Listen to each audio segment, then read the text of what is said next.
अवतार मेहर बाबा की जय। जय बाबा। अवतार मेहर बाबा द्वारा लिखित इनफाइनाइट इंटेलिजेंस, यह किताब जो है उसका हम लोग रीडिंग कर रहे हैं। उसके पहले बाबा ने जो एक शॉर्ट संदेश दिया था वो पढ़ेंगे और फिर उसके बाद में वो किताब के बारे में आगे अपना रीडिंग चालू रहेगा। जय बाबा। उसका शीर्षक ऐसे है कि इस प्रकार मनुष्य ईश्वर बन जाता है। इस प्रकार मनुष्य ईश्वर बन जाता है। किस प्रकार, वो अभी वहाँ दिया हुआ है और उसका संबंध है लव से, प्रेम। प्रेम के बारे में बहुत कुछ लिखा गया है, गद्य में या पद्य में भी, कविता के द्वारा बहुत सी बातें हमको मिलती है लव के बारे में, अनेक किताबों में, अनेक लैंग्वेज में। लेकिन ऐसे बहुत कम लोग हैं जिन्होंने यह प्रेम पाया है। इतना लिखने के बावजूद, सब कुछ बता दिया, उसके लेक्चर से ये है, दुनिया भर का लिटरेचर पढ़ा हुआ है, पर इसके बावजूद भी बहुत ही कम लोग ऐसे हैं जिन्होंने प्रेम पाया है और उसका अनुभव किया है। अनुभव महत्व का है। कोई भी पढ़ाई आपने की हो या प्रेम के बारे में आपने सुना हो या आपने कुछ सिखाया हो, कुछ सीखना चाहिए आपको, कभी नहीं बता सकता कि प्रेम क्या है। किताबों के द्वारा, इसके द्वारा, डेमोन्स्ट्रेशन के द्वारा कुछ नहीं होने वाला है। वो नहीं बता सकता है कि व्हाट इज़ लव। वो बता रहे हैं। चाहे मैं आपको प्रेम के बारे में कितना भी समझाऊं, यहाँ बैठे बैठे बोलते मैं आपको समझाता हूँ, पर फिर भी आपको कुछ समझ में नहीं आएगा कि भाई व्हाट इज़ लव। क्यों? बारे में कितना भी मैं समझाऊँ, अगर आपको लगता है कि आप इसे बुद्धि या कल्पना के जरिए आप इसको समझ सकते हो, तो आप इसे कम समझते हो। नहीं क्या? अपनी बुद्धि जो है वो उसके द्वारा या और कोई कल्पना के द्वारा अगर आपको समझ में आए कि भाई हमको समझ में आ गया कि what is this love and all this business, तो कम ही आपने इसके बारे में कम ही समझा है। इसलिए हाफिज़ जो है, जो मेहर बाबा के जो प्रिय सद्गुरु जो थे, उसमें से एक थे हाफिज़, एक थे अपना तुकाराम महाराज और एक थे कबीर जी। तीन जन थे, तीन के नाम बाबा बार बार लेते थे। तो उसमें से हाफिज़ जो थे वो सूफ़ी पंथी थे, वो सद्गुरु थे सूफ़ी में। प्रेम की महिमा बुद्धि की पहुंच के बहुत बाहर है। बुद्धि के द्वारा आप उसको नहीं समझ सकते। केवल वही व्यक्ति प्रेम की थ्रेशोल्ड जो है, उम्बरठा अपन जिसको कहते हैं, को चूमने का साहस कर सकता है, जो अपने प्राणों को न्यौछावर करने को तैयार होता है। नहीं क्या? मतलब अपना सर काटो, अपने हाथ में रखो और चलते रहो, ऐसा उनका कहना है। कहना उनका ऐसा है कि केवल वही व्यक्ति प्रेम की थ्रेशोल्ड, मतलब वो उम्बरठे पे वो चूमने का साहस कर सकता है, अपने प्राणों को न्यौछावर कर सकता है या देता है। प्रेम और बुद्धि जो है के बीच का अंतर कुछ ऐसा ही है जैसा दिन और रात के बीच में है। दिन और रात के बीच में जैसा है वैसे है प्रेम और बुद्धि। और दिन के बीच में होता है, रात और दिन के बीच में होता है। वे एक दूसरे से संबंध तो रखते हैं, पर साथ साथ वो अलग भी हो जाते हैं। फिर भी वे अलग अलग चीज़ है, दोनों अलग अलग है, पर अपने साथ में संबंध तो रखते ही है। प्रेम वास्तविक ज्ञान है, मतलब इंटेलिजेंस जिसको बोलते हैं, ज्ञान। लव में ज्ञान ही है प्रेम, जो सत्य को खोजने में समक्ष है। कहने का मतलब यह है कि लव के द्वारा आप उस ज्ञान को, सच्चिदानंद जिसको हम बोलते हैं, अनंत ज्ञान, अनंत शक्ति, अनंत आनंद, इसको खोजने में आपको प्रेम जो है वो सबसे ज़्यादा महत्व का है, जिसके द्वारा आप वहाँ तक पहुँच सकते हो, सच्चिदानंद की स्थिति तक। इसलिए वो कहते हैं कि प्रेम जो है, प्रेम वास्तविक ही ज्ञान है, जो सत्य को खोजने में सक्षम है। बुद्धि द्वैत के बारे में तुम्हें सब कुछ बताती है। हमारी जो बुद्धि जो है वो हम लोग ड्युअलिटी में है, क्योंकि हम लोग इस माया में है, द्वैत के अंदर में है, सारा ब्रह्मांड द्वैत में, भ्रम में है। तो यह हमारी बुद्धि जो है वो हमको पूरा ज्ञान देती है, पर ज्ञान किसका है? ब्रह्मांड का है। और ब्रह्मांड क्या है? ये भ्रम है। इसीलिए वो कह रहे हैं कि बुद्धि द्वैत के बारे में सब कुछ जानने में सक्षम है, सब कुछ उसके लिए सब कुछ उपयुक्त है, जो अज्ञानता से पैदा हुआ है। ये सारा ब्रह्मांड जो है वो अज्ञान की निर्मित है, इग्नोरेंस जिसको बाबा कहते थे, जो अज्ञान से पैदा होता है और पूरी तरह से अज्ञान में ही है। मतलब सारा ब्रह्मांड अज्ञान में है, और यह प्रेम जो है वो आपको इस अज्ञान से बाहर निकालता है, क्योंकि यह प्रेम आपको उस ज्ञान तक पहुंचा सकता है कि जिसके बारे में बाबा अभी बता रहे हैं आगे में, जो अज्ञान से पैदा होता है और पूरी तरह से अज्ञान है। जब सूरज उगता है तो रात जो है वह दिन में बदल जाती है। ठीक इसी तरह जब प्रेम प्रकट होता है तो क्या होता है? अज्ञान जाता है और ज्ञान आता है, और वो है सच्चिदानंद की स्थिति, जहाँ पे आपको मैं परमात्मा हूँ के सिवा और दूसरा कोई अनुभव नहीं है। ठीक है, इसी तरह जब प्रेम प्रकट होता है तो ये अज्ञान जो है वह चेतन ज्ञान में परिवर्तित हो जाता है। मतलब कॉन्शियस नॉलेज, परमात्मा का ज्ञान कैसे है? कॉन्शियस ज्ञान है, और साथ साथ वो कॉन्शियस भी है। मतलब उनको माया का भी ज्ञान है और उनको परमात्मा का भी ज्ञान है, दोनों का है। अपने को माया का है, परमात्मा का नहीं है, बराबर है। और इसीलिए बाबा उस प्रेम की बात कर रहे हैं जो हमारा जो प्रेम है ब्रह्मांड के अंदर में जो है, मायावी प्रेम जो है, उसके बारे में नहीं बता रहे। वो बोलते हैं what is that divine love, दैवी प्रेम जिसे कहते हैं, what is that divine love, उसके बारे में वो बात कर रहे हैं। और एक बहुत बुद्धिमान आदमी है और एक अनपढ़ आदमी है, पर दोनों को भी प्रेम के द्वारा एक ही सफ़र वो कर सकते हैं एक साथ, और प्राप्त कर सकते हैं वो ज्ञान। बुद्धिमान भी है और एक आदमी जो है वो कम बुद्धि वाला है, पर प्रेम के द्वारा दोनों वहाँ तक पहुँच सकते हैं। ये बुद्धिमान जो नहीं है ना वो जल्दी पहुँचेगा, बुद्धिमान वाला नहीं पहुँचेगा, क्योंकि वो उसी में पड़ा रहेगा। बीच के अंतर के बावजूद दोनों में अंतर है, बहुत अंतर है। प्रत्येक व्यक्ति प्रेम का अनुभव करने में समान रूप से सक्षम है। आप पढ़े लिखे नहीं है, इनसे कोई फ़र्क नहीं पड़ता है। वो खेत में काम करने वाला जो शेतकरी जो है उसको कौन सा ज्ञान आ गया, पर वो राम का नाम लेता है, दिन भर में काम करता है, उसको राम जल्दी मिलेंगे, क्योंकि वो बड़ी अंतःकरण से परमात्मा का नाम ले रहा है। और एक बुद्धिमान जो है वो अपनी बुद्धि में ही है कि मुझे कितना समझ में आ गया और मेरे को कितने लोग मेरे कार्यक्रम में आते हैं। उसको वहाँ पे कोई कार्यक्रम में नहीं जाता, यहाँ पे 100 आदमी हैं, पर फिर भी उसका प्रेम है, क्योंकि इसका अहंकार है। पर फिर भी दोनों को भी उतना चांस है कि वो वहाँ तक पहुँच सके, सक्षम है परमात्मा तक पहुँचने में। वह गुण जो किसी प्रेम को करने की क्षमता को निर्धारित करता है, वह उसकी बुद्धि या ज्ञान नहीं है, बल्कि वह उसके प्रिय के प्रति अपने प्राण त्यागने के लिए तैयार रहना है। कहने का मतलब अब वो जो आदमी जो है जो प्रेम या बुद्धि कोई काम की नहीं, जो अपने मास्टर को खुद समर्पित करता है, वह आदमी जो है वो सबसे ज़्यादा प्रेम करता है परमात्मा पे। और वो क्या करता है? त्यागने के लिए तैयार रहता है, फिर भी वो जीवित रहता है।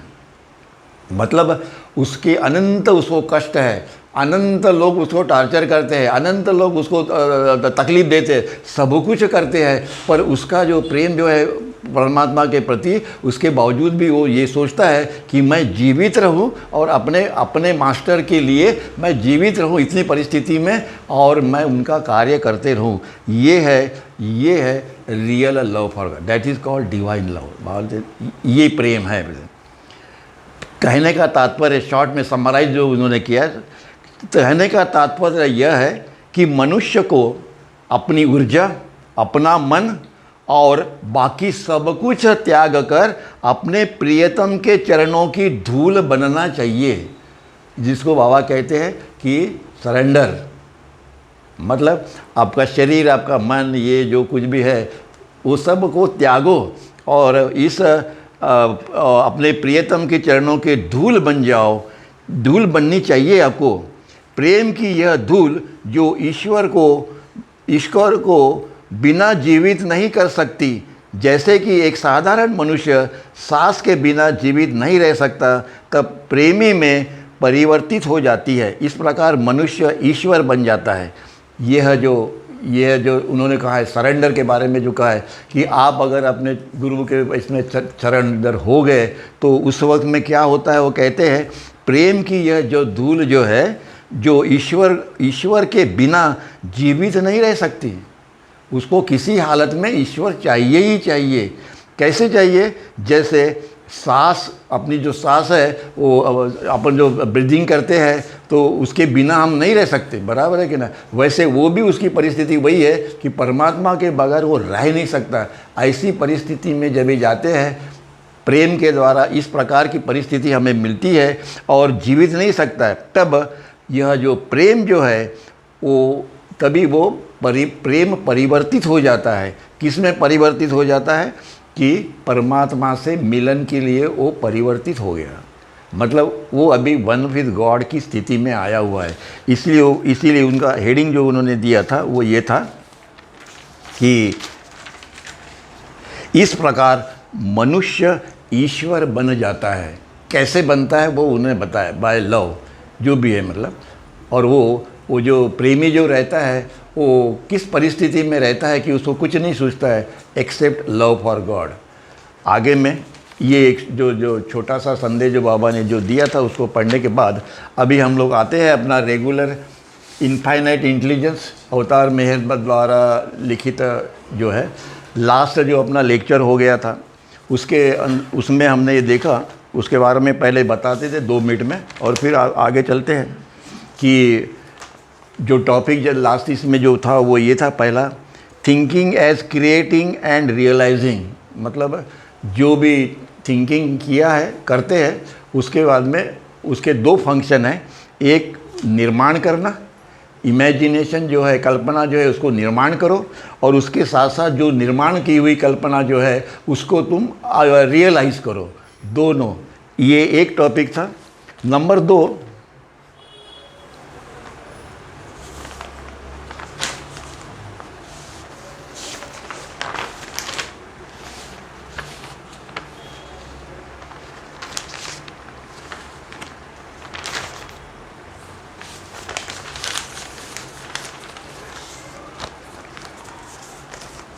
आज का जो टॉपिक है वो उसके ऊपर में आते हैं अभी।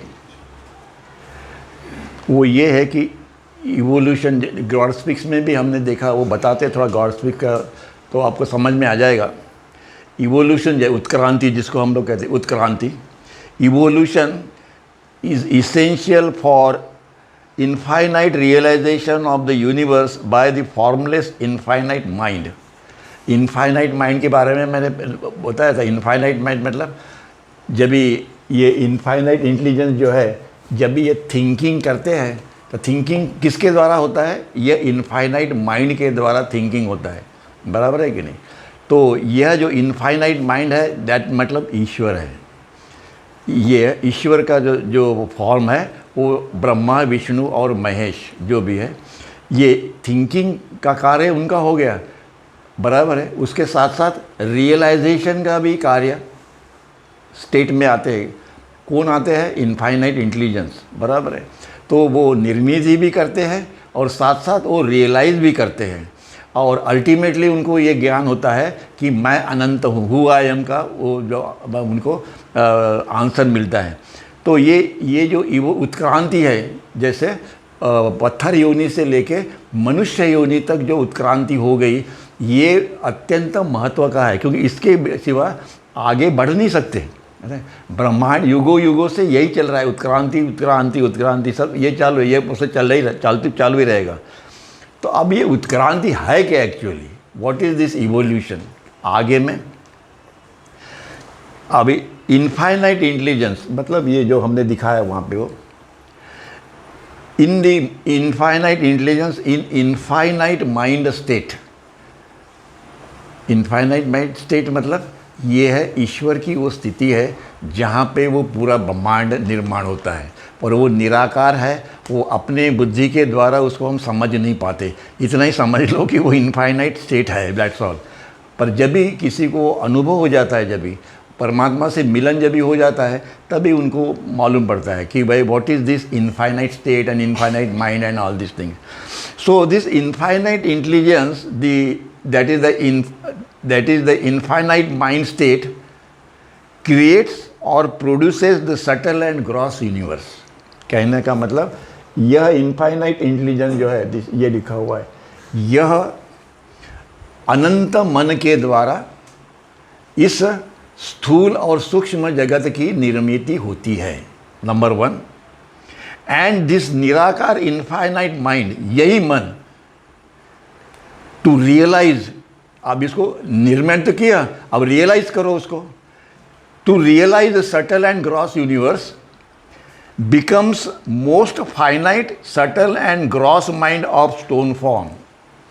अब इसको तुमने निर्माण तो कर दिया, अब इसको रियलाइज करने के लिए सबसे पहला फॉर्म अगर कोई होगा, सबसे पहला फॉर्म जो होगा, जो परमात्मा इनफाइनाइट इंटेलिजेंस और परमात्मा, वो सबसे पहला फॉर्म जो है वो स्टोन का फॉर्म है। इस स्टोन फॉर्म के द्वारा परमात्मा उस स्टोन में, उस चेतना की स्थिति में वह ब्रह्मांड का अनुभव लेते हैं। पर उस स्थिति के अंदर में परमात्मा का अनुभव नहीं आता है, इसलिए वो बाद में वेजिटेबल में आते, फिर बाद में वो फिश बर्ड ये करते करते मानव रूप में आते। मानव रूप के अंदर में यह थिंकिंग अनंत है। अब अनंत परमात्मा का खोज करने के लिए अनंत थिंकिंग ही चाहिए। तो ये किस प्रकार से उत्क्रांति, इसलिए उन्हें ये हेडिंग आज का है, evolution essential for infinite realisation of the universe by formless infinite mind, है कि नहीं। तो becomes most finite subtle and gross mind of stone form, stone में आ गए, and gradually advances till it becomes infinite subtle and gross mind in human form. आगे बढ़ते बढ़ते बढ़ते ये मनुष्य रूप, इसलिए ये मनुष्य रूप और ये सारे रूप ये उसी के हैं। वही परमात्मा स्टोन में भी है, फिश में भी है, मानव में भी है, साधु में है, संत में है, योगी में, सभी में है। वही परमात्मा जिसे हम लोग इनफाइनाइट इंटेलिजेंस कह रहे हैं या परमात्मा कह रहे हैं, दो नहीं है, वो एक ही है, पर उसके रूप ये अलग अलग है जो हम देख रहे हैं। So the process begins of the formless bodiless infinite mind to take और एज्यूम, ग्रहण करना, the subtle and gross bodies for experience of this universe, जिसको हम लोग कहते हैं 84 lakhs ऑफ जन्म मरण का फेरा, ठीक है। पत्थर योनि से लेके मनुष्य योनि तक आने में 84 लाख प्रकार के जो वेरियस फॉर्म्स है ब्रह्मांड के अंदर में, वो है 84 lakhs। उन 84 lakhs के जो से हम लोगों को गुजरना पड़ा, और फिर उसको 84 lakhs ऑफ चक्कर, उनका चक्कर से हम लोग बाहर आए। So the process begins for the formless bodiless infinite mind. अनंत मन कैसे है? निराकार है, नहीं क्या।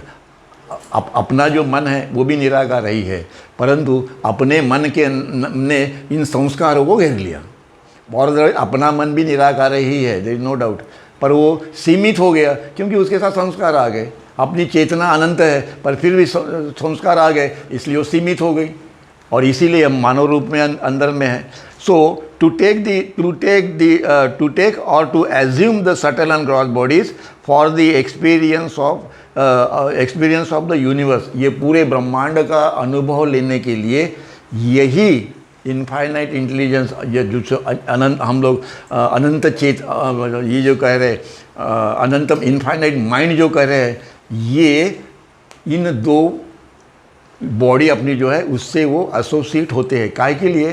To take the experience of that universe, पूरे ब्रह्मांड का अपने द्वारा। इसीलिए अपने अंदर में जो मन है वो अनंत मन है, अनंत मन है, कहते हैं ना अनंत मन। व्हाट इज दैट अनंत मन? दैट अनंत मन इटसेल्फ इज गॉड। और वही परमात्मा जो रूप लिया उन्होंने, दिस फॉर्म, ये फॉर्म। इसलिए बाबा ने कहते कि तुम्हारे द्वारा ही मैं कार्य कर रहा हूँ, तुम्हारे अंदर में मैं हूँ। तो अंदर में किधर है? तो वो है वो इनफाइनाइट इंटेलिजेंस जो है, जिसे हम लोग कहते हैं परमात्मा। वो ही है कि जो कार्य कर रहे हैं और हमारे थ्रू वो कार्य उनका शुरू है। कब तक चालू रहेगा? जब तक हम इस माया से बाहर नहीं आ जाते। इसीलिए, और वो कार्य कौन करते हैं? वो खुद ही करते हैं, हमारे द्वारा वो एग्जीक्यूट होता है और हमको उसका लाभ मिलता है जब भी हम परमात्मा से एक रूप हो जाते हैं। And this process from stone form to human form is for the infinite mind.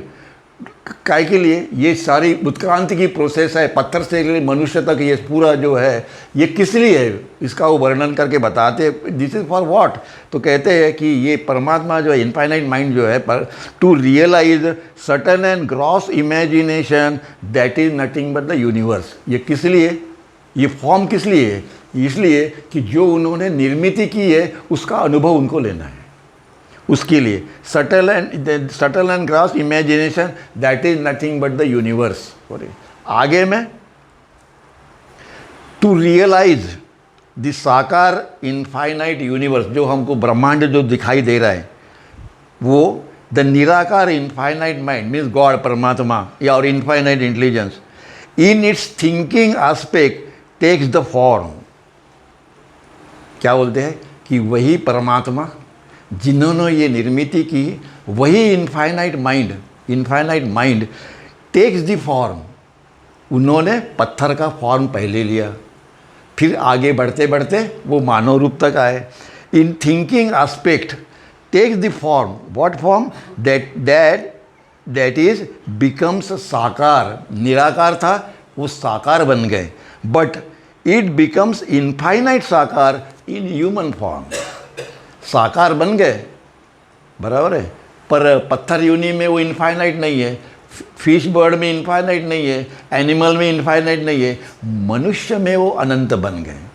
मतलब परमात्मा ही इस फॉर्म के अंदर में अनंत है, बराबर है। बट टू बिकम इनफाइनाइट साकार इन द ह्यूमन फॉर्म। ये काहे के लिए? कि ये फॉर्म जब तक नहीं मिलता है तब तक हम परमात्मा क्या है इसके बारे में हम खोज नहीं कर सकते। इसीलिए ये ब्रह्मांड में ये एक फॉर्म निर्माण हुआ, इसके आगे में और कोई फॉर्म नहीं है ब्रह्मांड के अंदर में। बोलते कि ये तो बात छोड़ो, यहाँ पे नहीं, वहाँ वो ग्रह जो है उधर आकाश में, वहाँ पे भी मानव बस्ती है, उधर भी मानव बस्ती है। साइंटिस्ट लोग उसको ढूंढ के निकालेंगे, बोलते बहुत जल्दी से निकालेंगे, ऐसा उनका कहना है। तो वो उनको भी वही अप्लीकेबल है जो यहाँ के लोगों को अप्लीकेबल है। Through all the advancing forms मतलब from stone to human form, the infinite mind realizes the infinite universe which it has created. यह परमात्मा, द इनफाइनाइट माइंड जो है, वह इस बॉडी के द्वारा जो उसने निर्मित की है उसका वो अनुभव लेते हैं, विच इट हैज़ क्रिएटेड। ओके, आगे में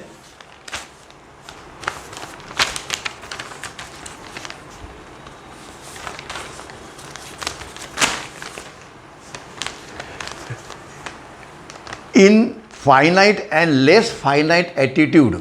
मतलब फाइनाइट पत्थर योनि में फाइनाइट है, फिश बर्ड वेजिटेबल एनिमल में भी फाइनाइट ही है, पर आगे आगे जैसे बढ़ते हैं वैसे वैसे ये फाइनाइट स्टेट जो है वो लेस हो जाती है। मतलब वो बढ़ते जाती है और वो अनंत हो जाती है ultimately.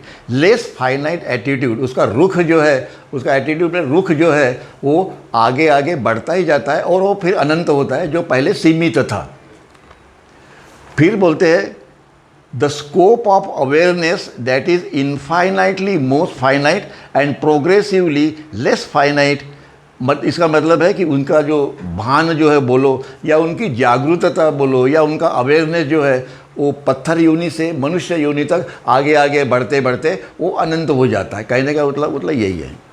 So this infinite mind, again आया, realises or things the subtle and gross imagination which the infinite intelligence has thought। मतलब जो परमात्मा की मूल स्थिति जो है बियॉन्ड स्टेट ऑफ गॉड जिसको बाबा कहते हैं, उस बियॉन्ड स्टेट के अंदर में जो परमात्मा को जो लहर आई वो लहर जो आई, उस लहर ने इमेजिनेशन को निर्माण किया और उस इमेजिनेशन को उसी बियॉन्ड स्टेट में जो परमात्मा जिसको हम कहते हैं उन्हीं ने उस अनंत मन के द्वारा उन्होंने ही ब्रह्मांड का निर्माण किया और उन्होंने ही इसका अनुभव लिया। क्या कहते हैं? द इनफाइनाइट माइंड रियलाइजेस और things the subtle and gross imagination which the infinite intelligence has thought. कहने का मतलब है कि फिर से आता है beyond state of God and beyond state of God. Beyond state of God में हमने गॉड स्पीक्स में बाबा ने जो दिया है वह है परमात्मा की स्थिति। बियॉन्ड स्टेट जो है वह है परात्पर परब्रह्म की स्थिति। ये दोनों अलग अलग स्थितियां हैं।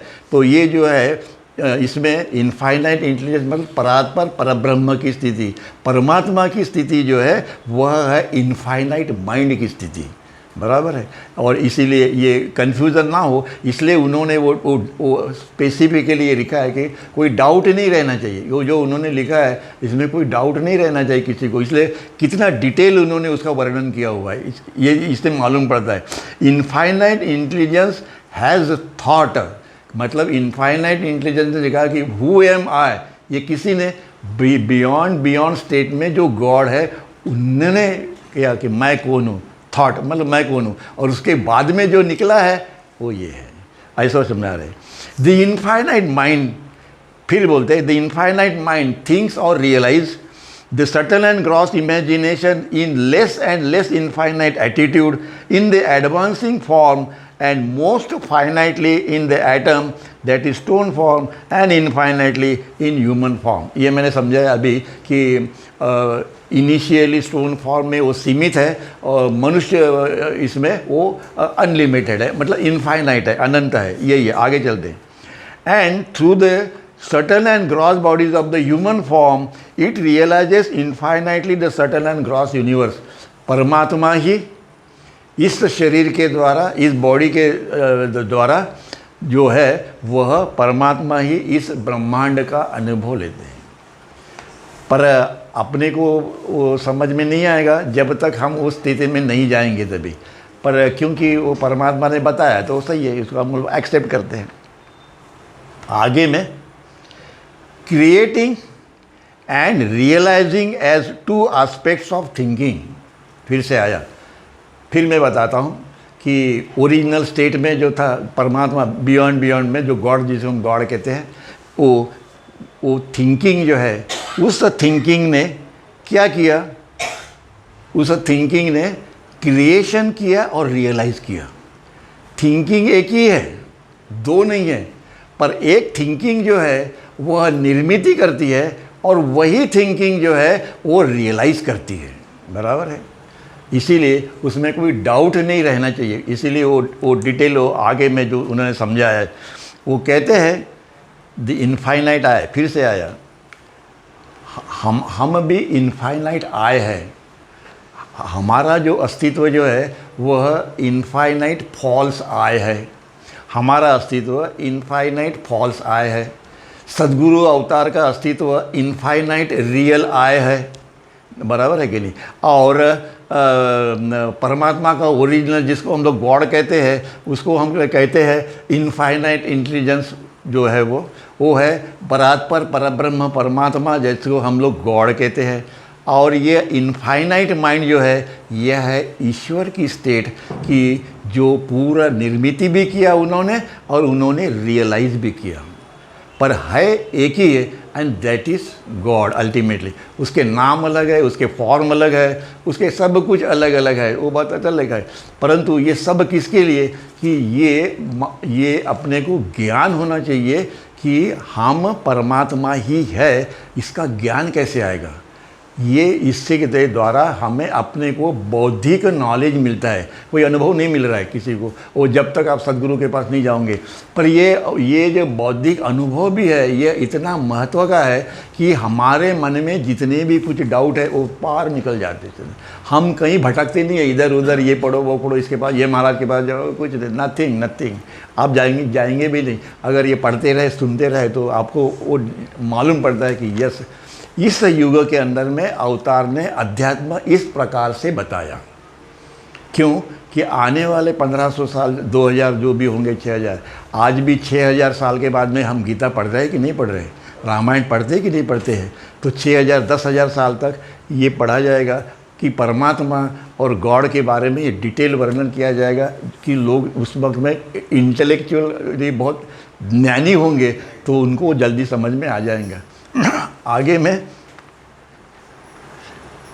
ये जो इनफाइनाइट आई जो है, फिर से आते हैं, when without subtle and gross body, जब इसको स्थूल शरीर भी नहीं है, सूक्ष्म शरीर भी नहीं है, जैसा अपने जैसा स्थूल शरीर सूक्ष्म शरीर नहीं है, इन द थिंकिंग स्टेट और as a thinker it creates the universe, it creates the universe.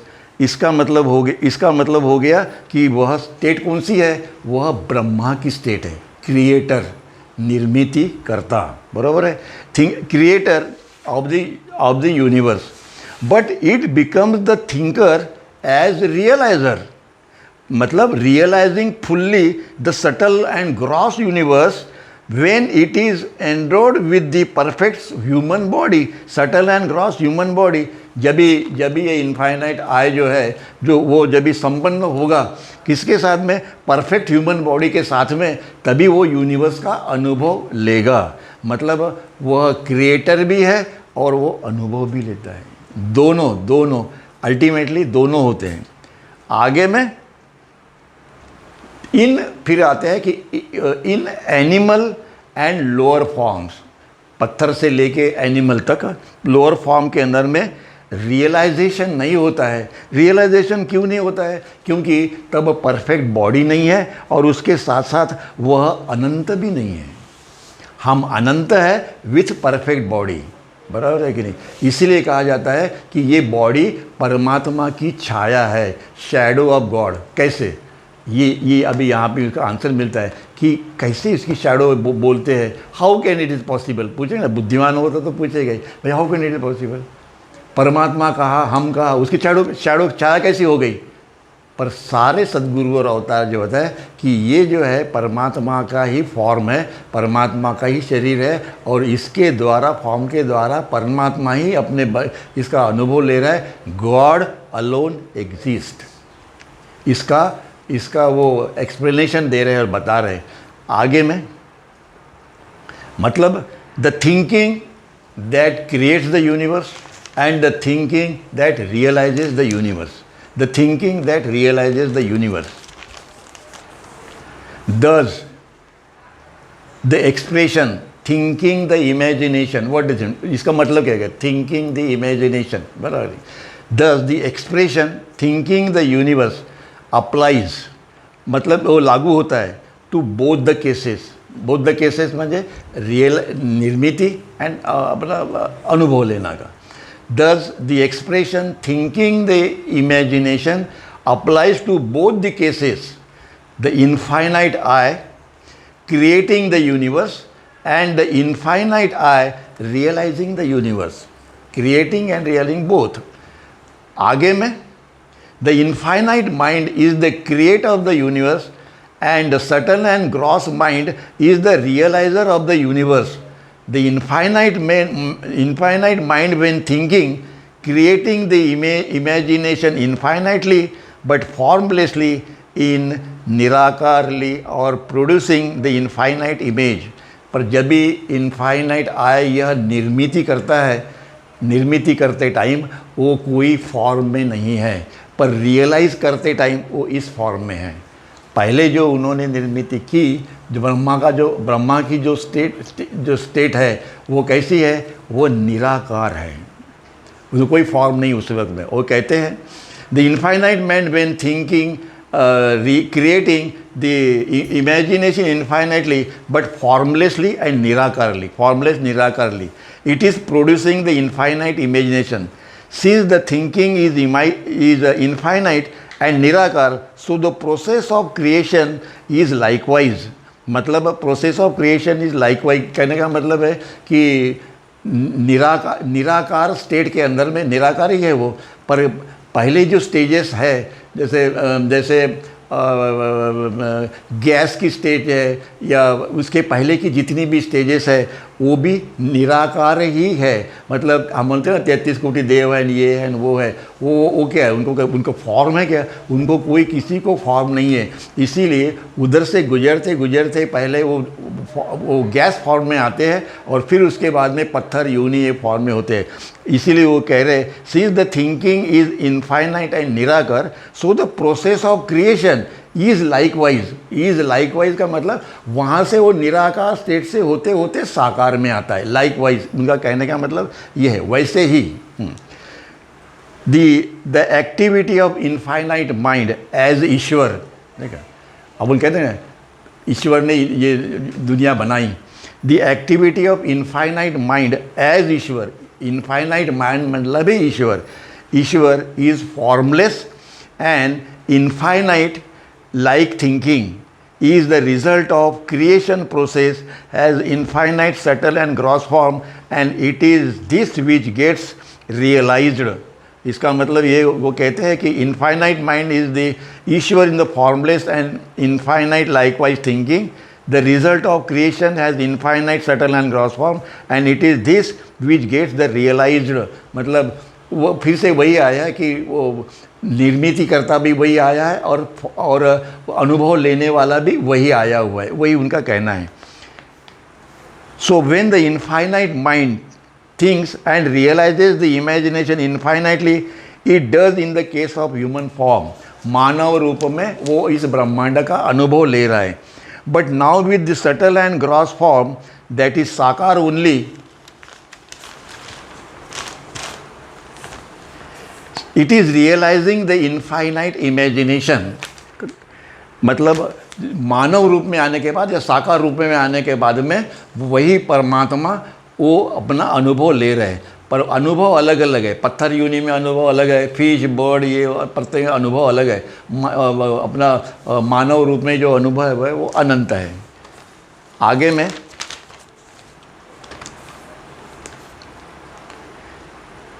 Infinite mind realizes the imagination that it has created। फिर से आया, ईश्वर ने जो कुछ भी निर्माण किया वही ईश्वर ने उस स्टेट के अंदर में उसका अनुभव लिया। बराबर है।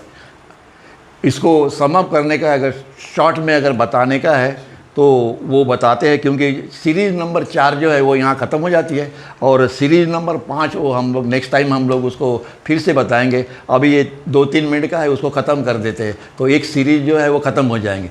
इसलिए इसको अगर संक्षिप्त में अगर बताने का है तो क्या बताते हैं, to sum up in producing and creating the infinite mind is thinking the fine most finite bodiless imagination is subtle and gross infinite form।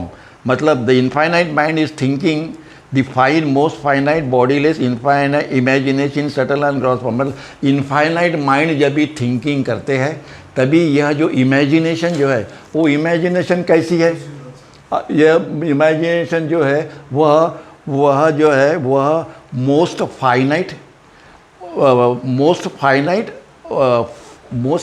है और fine भी है, बॉडीलेस भी है, सब कुछ है, वो इमेजिनेशन जैसी है। और subtle and gross infinite form में वो मैनिफेस्ट होती है बाद में। The same infinite I thinks and realises the subtle and gross universe through subtle and gross bodies which are nothing but other than the subtle and gross thinking. In short the same infinite mind suddenly through the subtle and bodies thinks and realizes the imagination which it has thought and created finely and formlessly।